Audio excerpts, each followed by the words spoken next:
Juuni oli keskmisest soojem, kohati suurte sadudega ning päikeseline. Juuni keskmine õhutemperatuur oli 16,3 kraadi, mis ületas normi 1,5 kraadi võrra. Pikas vaatlusreas paigutub tänavune juuni soojuselt 18. kohale.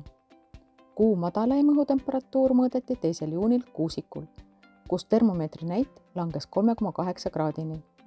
Kuu kõrgem õhutemperatuur registreeriti 29. juunil Valgas, kus õhk soojenes 29,7 kraadini.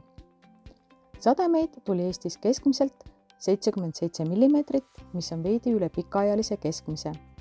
Sajususelt paigutub tänavune kuu vaatlusreas 23. kohale. Kõige rohkem sadas Võrus, kus kuu jooksul kogunes 149 mm sademeid. Kõige kuivem oli Roomassaares, kus sademeid mõõdeti vaid 24 mm. Äikest registreeriti 12 päeval.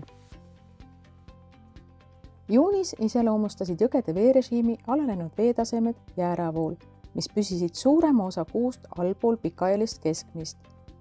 Kuu alguses lähenes veetase paljudel jõgedel ajaloolisele miinimumile.